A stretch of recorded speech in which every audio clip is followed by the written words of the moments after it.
Calling this meeting to order Monday, November 18th at 6 p.m. Crosby, could you do roll call, please? Mike. Here.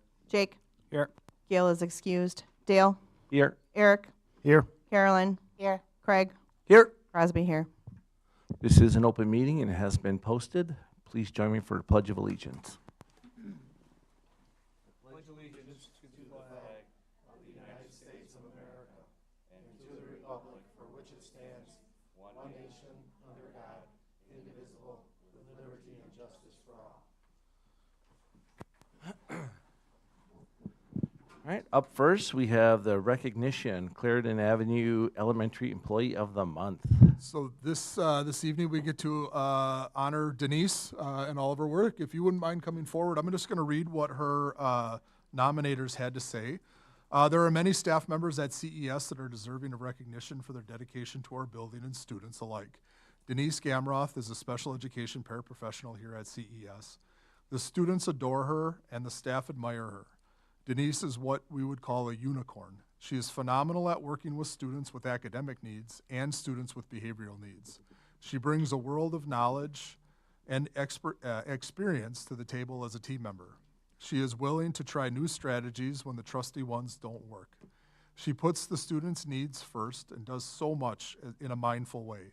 Denise recognizes the importance of her role as a team member. She rarely misses work, and her concern for the success of her team is visible in how she mentors new staff. She's definitely one in a million, and we at CES are lucky to have her. She consistently goes above and beyond for her students. She's always positive and quick to think on her feet. It's clear that she cares about everyone in the building. She supports new paraprofessionals by being a mentor in the building and is a great role model for all staff. I appreciate her consistency in her care. Her ability to remain calm in all situations is exceptional. Denise, thank you for all that you do.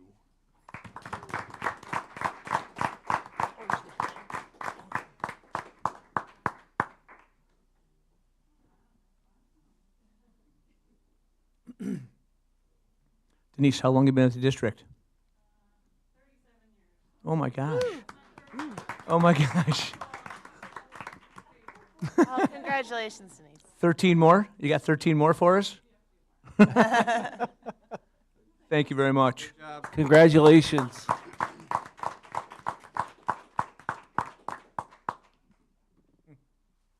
Up next, citizens' comments.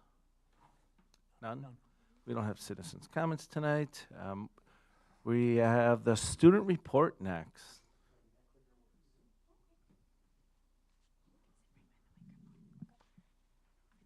All right, this evening we will be all things Clarendon, staff member, student presentation, and then we'll hear about the school goals. So, hi everyone, my name's J.R. Kunze, and I'm going to tell you about our Clarendon Avenue school updates. Number 1, PBIS, positive behavioral interactions and supports. Number 2, Playworks. Number 3, academics, learning, and engagement. Number 4, PTG, Glow Run, and Fundraiser. PBIS, positive behavior interactions and supports. At Clarendon, we have the Cougar Code, which is be respectful, be responsible, and be safe. This is how we keep constantly in all spaces of our building and all grades. There's a lot of positive that kids can achieve just by following the Cougar Code. Like Cougar Cash, kids can earn this money to spend at the Cougar Store. 4th, 5th, and 6th graders run the Cougar Store on Thursdays and Fridays. And another option to spend Cougar Cash, kids can write their name on the back and put it in the raffle boxes. Raffle prizes are super cool. If you're doing really, really great, you might earn a super award. That is a really great award.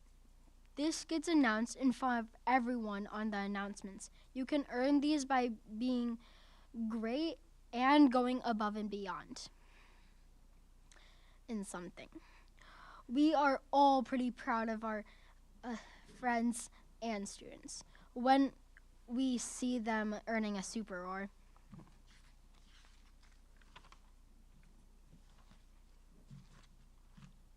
Every month, we have an assembly to celebrate our school community. This is where the whole school comes together. We listen to our choir sing the Star Spangled Banner. We review the skill that we've been learning, like friendship or the Cougar Code. This month is gratitude. Then some kids get to compete in front of the whole school in minute to win it. I was the host last game. After that is the academic showcase from one of our grade levels. This is where we get to celebrate all what we've been learning. And the moment we all love is the raffle box winners. Then we end our school with a cheer. You guys should think about coming to our next assembly.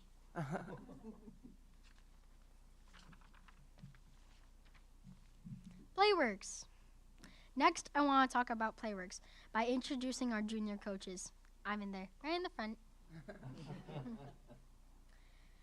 Playworks is working on helping to keep our playground safe and fun for everyone. Our job as junior coaching is to help little kids with their language and make new friends, like bandage tag, dragon's treasure, and tic-tac-toe football or gaga ball. My favorite part of Playworks has been playing with the pre-K and kindergarten because they're super easy to communicate and they just listen. Unlike the 4th and 3rd graders. I feel so bad for the other junior coaches. Their jobs. Yeah, talk in the microphone, please. Our teachers at Clarendon work hard, like really hard. Kids are learning and focused in all of our classrooms. We have a whole group learning and independent work too. Sometimes there is even field trips where students keep learning with their class, but away from another place, like the Capitol. Our 4th graders went to the Capitol in the beginning of October. And finally, our Glow Run fundraiser. It just ended, and it was pretty awesome. The goal was to get $20,000, and all that money would go toward field trips, teacher grants, playground upgrades, and more. We got every reward and crushed our goal. Our team raised a total of $27,874.03. Wow, good job. Miss Hart made a deal with us. If we passed 25,000, we could start earning a chance to pie her in the face at the assembly. Let's just say we did pretty good. And 6 kids got to pie her in the face a couple weeks ago. It was awesome. And probably delicious for you. Any questions? I think you've been one of our best presenters so far. You did such a great job. Hands down the best. That was awesome. What's your favorite raffle prize that you get to pick out of the event? He takes a bow. So awesome. last year, there was a VIP lunch, and that's like the only raffle box I won, cause it's only like 1 in 552, cause almost every kid goes in the raffle box. Yeah. So I won the VIP lunch. It was a VIP lunch. Who did you have lunch with for that? So I got to pick a friend, and his name's Lucas, and he's like my best friend for like 5 years now. We've been in the same class for 5 years, except kindergarten. Jared, what are you going to do when you grow up? Maybe be an announcer?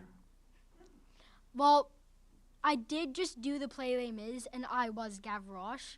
So I'm thinking when I go into college, I'm going to keep doing soccer and basketball, but then, like, my main thing is I'm going to be in, like, a show, so an actor.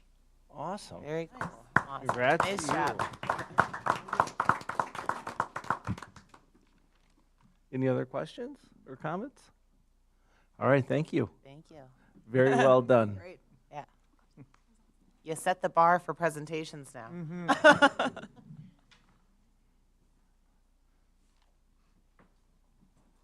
Okay, moving on to Clarendon Avenue Elementary School goal presentation. Sorry, you have to And follow welcome. him. Yeah, I'm not sure about the order of today's speakers. So for those of you that haven't met me, my name is Brandy Hart. I'm the new principal at Clarendon.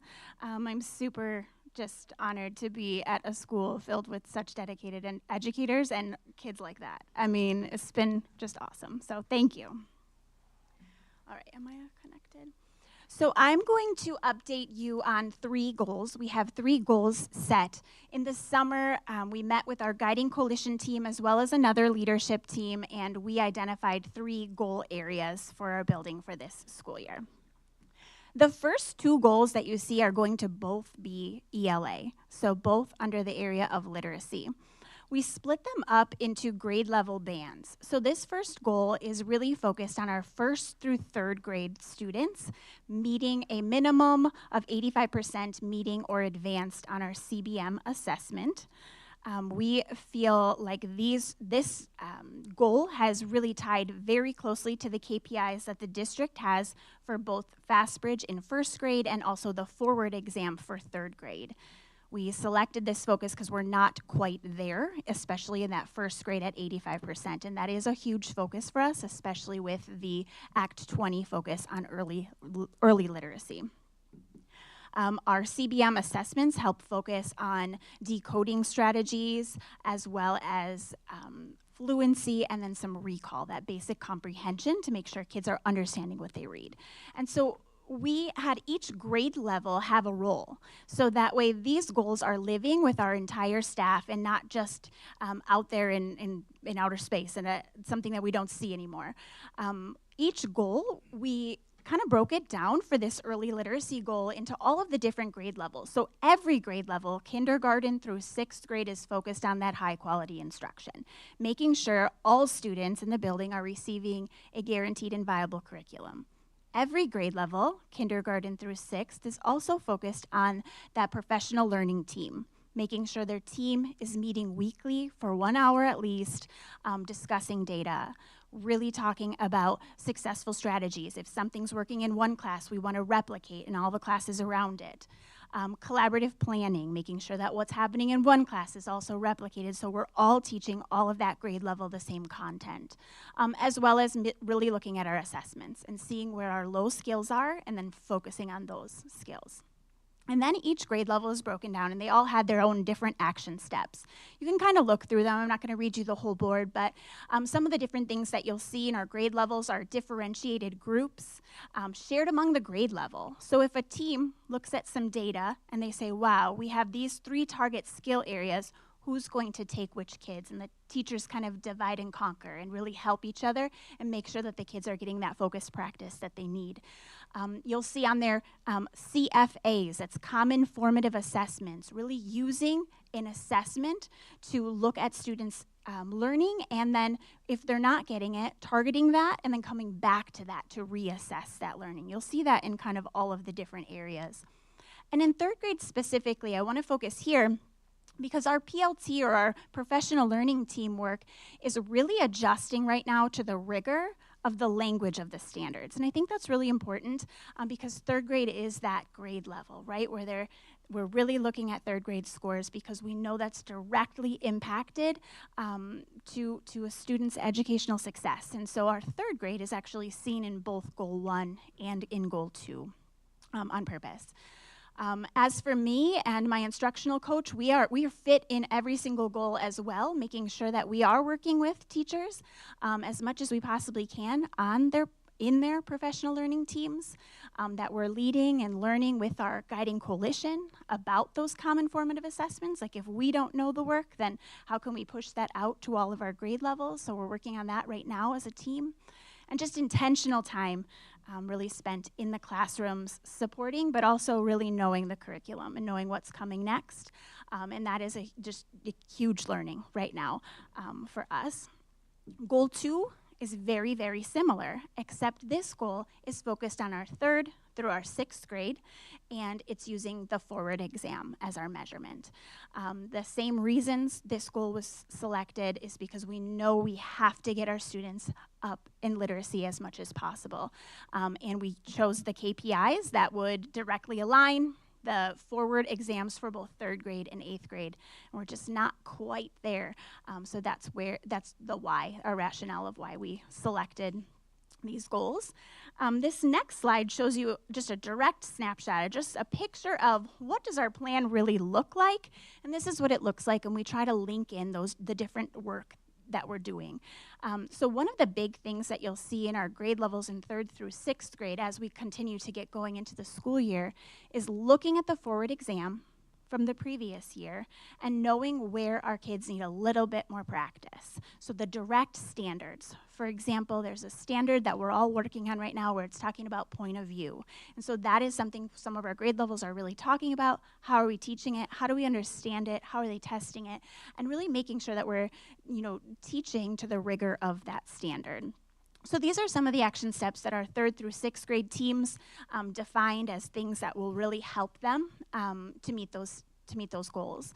And that's really connecting the instruction from the standards, sharing their work with the common formative assessments, targeting those lower standards as defined on the forward exam, intentional layers for intervention, making sure kids have the ability to catch up if they fall behind, and that targeting that bottom quartile, the target group on the forward exam. That's your growth percentage, like on the report card, making sure we know what our bottom quartile kids, who our bottom quartile kids are, and what we're doing to help support them through that. And then our collaboration is key. Teaching is super hard, planning is super hard, but when they do it together, it makes the work really feasible and just so much more powerful when they're all working on it together. And then our last goal, our goal number 3, is about behavior. And we're targeting the number of recess incidents, and we're trying to decrease those major and minor write-ups by another 10%. So if you look at the data in that chart, you can see a huge decrease from 22-23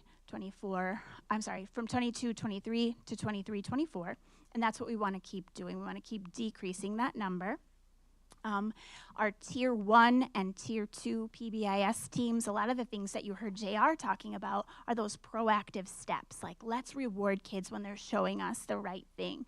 The Cougar Cash, the Super Roars, the celebrating kids on the announcements every single day so that they see kids doing the right things and making the right decisions. Those are all the proactive things that we have in place. That's our framework.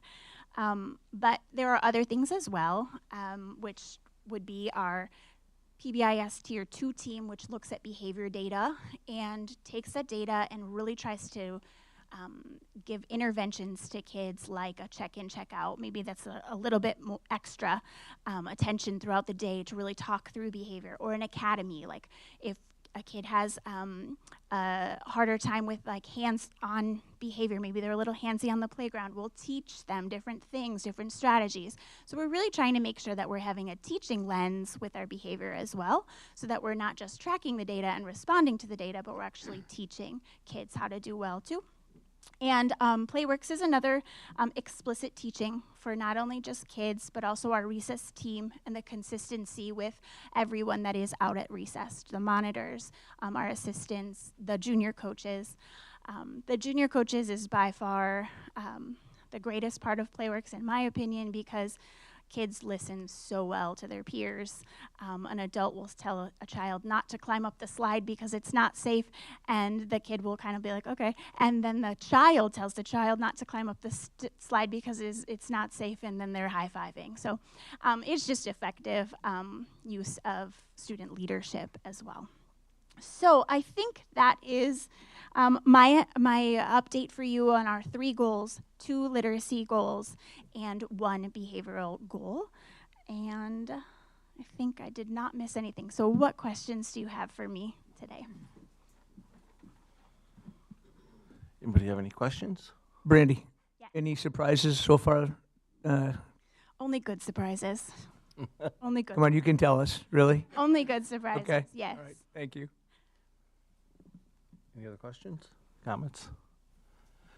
I hear a lot of great things coming out of Clarendon under your leadership, so I want to say thank you. Keep up the great work. Thank you. You're welcome. All right. Awesome. Thank you. Move it. Good job, Brandy. Thank you. Thank you. Do you want me to turn this? Leave it? Okay. Up next, we have consent agenda, looking for the approval of the committee of the whole meeting minutes of November 11th, 2024, and approval of vouchers and receipts. Any questions or comments? Hearing none, those are approved by consent. We don't have any policy today, so we're going to move on to personnel topics, director's report. All right, this is just a review from last week. I presented information on the 2 drafts of the calendar that we have put together. We're taking that this month for feedback to Administrative Council, Teacher Advisory, and Parent Advisory, and we'll be back in December with an update. And then Angela, myself, and Tom presented an update on staffing and scheduling. Again, we'll be presenting an update around some of the proposed solutions we have to some of those barriers that we presented.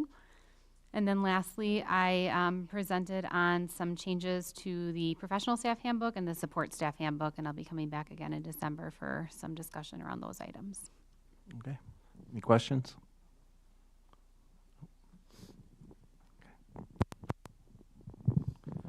On to student learning topics. Okay, also just have a review for you from last week's Committee of the Whole meeting. Ben, Michelle, and I provided a presentation on Act 20, which again is legislation around early literacy instruction. So we talked about the various components that are required by the law, and then also gave an update on where we are with those items within the district. Are there any questions on that information? No, thank you. Okay, we have student service topics. This is just a review of the presentation last week. I presented on the Indicator 8 Parent Engagement Survey. That we Christine, can you talk to the microphone, please? I can, Craig Verts. Much better. Is this better? Okay, so just presenting a review of what we did last week, the Parent Engagement Survey results I shared with the board, and then also our procedural compliance self-assessment for our IEP compliance. Just brought an update to that, and then actually I will bring that back again to the board for an update when the window closes next fall. Any questions? All right, thank you. Just so you know, we had a couple complaints about people not speaking in the mic, and people are watching online, so we're just trying to be more conscious of that. I gotcha. And Craig's hard of hearing. Please talk to your microphone, Eric. What was that? And Craig is hard of hearing. Thank you. Finance and facilities. All right, we talked about we are intending to send out our contracts for our 4K community partners for the 25-26 school year, so we are in the process of doing that. I updated the board about our tax levy distribution by amongst our 11 municipalities and how 9 municipalities will see a tax levy decrease and 2 will see a slight increase. We talked about our 403B match program and how those funds are currently held in a district-controlled bank account, and our intent is to eventually, after board action, to move those into individual accounts that once the employee is vested, they will have and hold those funds. We did an enrollment update. We talked about a potential partnership with the fiber optic network with the village of Mukwonago. So we are arranging for a meeting, and we'll come back with more information there. And then lastly, a business partnership opportunity for FastM checking accounts with Citizens Bank. Any questions for Tom? All right, thank you. Moving on to action items, hires, retirements, and resignations. We do not have any this evening. Okay, policies. Policies. So 2 things as we get into policy. Crosby asked at our meeting last week just about administration, the administration of medication emergency care policy, and then how we handle Narcan training. So Christine worked with our district nurse, and she stated that Narcan training is done through Vector and in person with all the health assistants yearly at our training before the school year. The Vector training can be assigned to anyone at any time. If we feel it should be district-wide, we can do that as well. There's also free virtual training through the Addiction Resource Council twice a month. That information can be sent out to all staff, and if they complete that training, they're able to receive a free Narcan kit. And then with CPR training, we mentioned that there is Narcan with AEDs. We had it with AEDs, now we have it in the health rooms.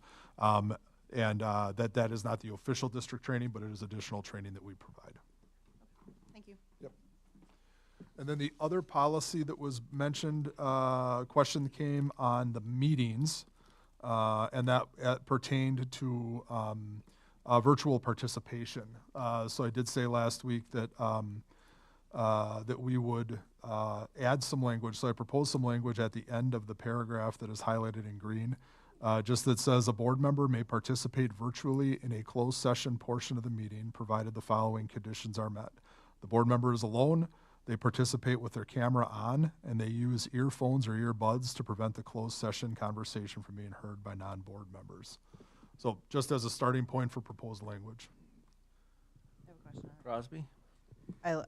I appreciate the language, thank you. My only question was, the sentence before says a board member may only attend closed session portions of the meeting in person, and then goes on to give parameters for which they can attend virtually. Yep, so for additions into policy, that is the last sentence that was in the old policy. Right.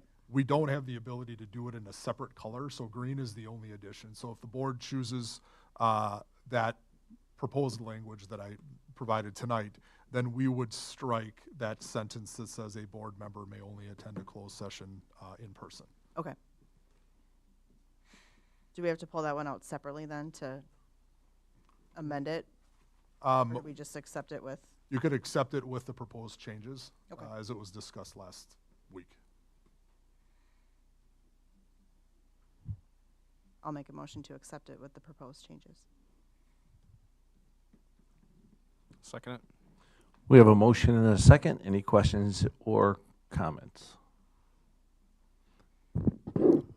Just to be clear, are we taking this week's or last week's? The new language. So we would get rid of the sentence, a board member may only attend closed session portions of the meeting in person. Any other questions or comments? All those in favor to approve the policies, say aye. Aye. Those opposed, say no. The motion carries. Moving on to unfinished business and a superintendent's report.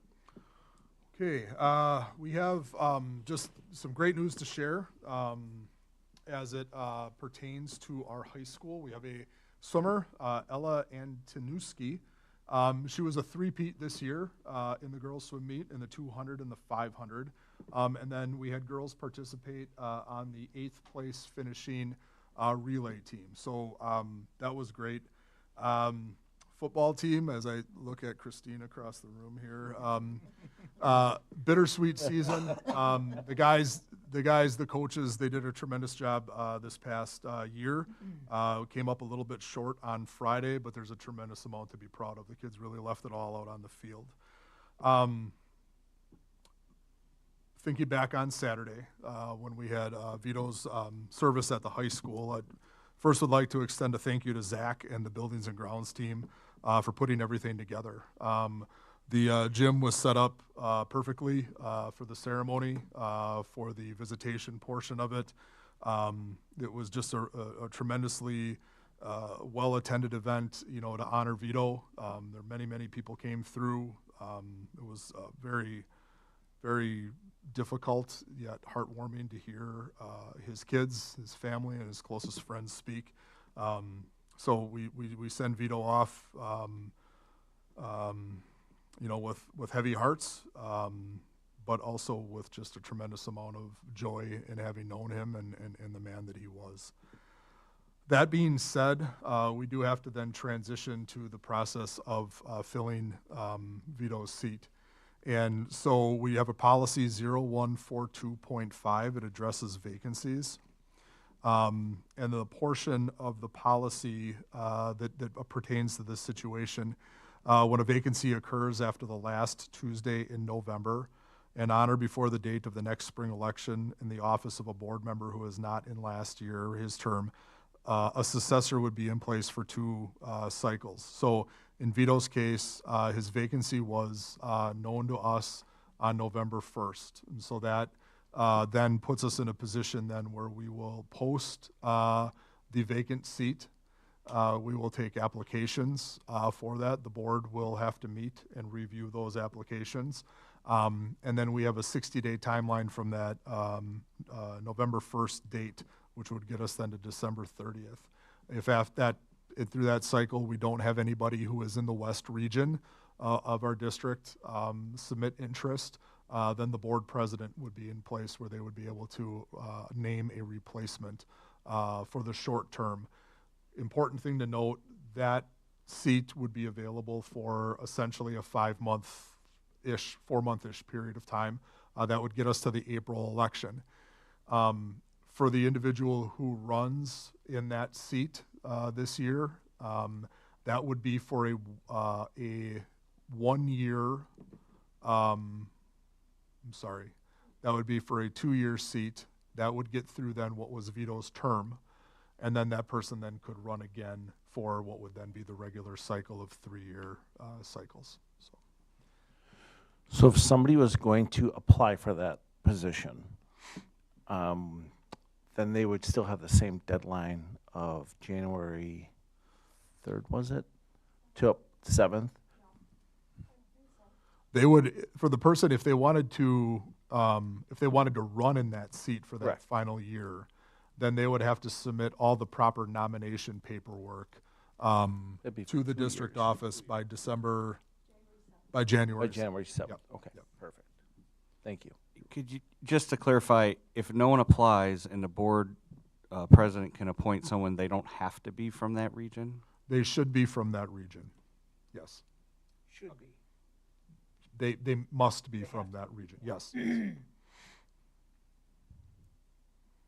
So, if there are any questions about that, if there are none, we will post tomorrow, and then we will keep the board abreast as to when we will, who has come in, and then when we would go about scheduling a meeting then to review and possibly interview those candidates. What's the timeline we leave the post active for? Is it like a 2-week period or a month or? It should be open during that duration of time until the board sets a date to review applicants. Where would the public find the posting? It'll be on the district website. Any other questions?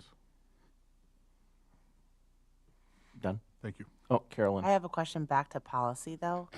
How I understood your motion, were you only making a motion on the meetings policy, or was that for all of the policies? I just wanted to make a clarification. I was actually talking specifically about the meeting policy, so if we do need to go back and vote on all of them, I'm okay with that. Yeah, I just want to make sure they're all officially approved, because that's how I understood it, but I wanted to make sure, because I don't want to not have these officially approved, and then we think they are, and Thank you for catching that. do we need individual motions for all of them? No, you could approve the whole batch if you would like. I make a motion that we approve the rest of the policies. Second. We have a motion and a second. Any other questions or comments? All those in favor, say aye. Aye. All those opposed, say no. The motion carries. All policies are passed.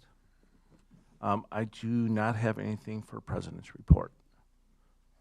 And we don't have an executive session, so looking for a motion to close, to Motion adjourn. to adjourn. Second.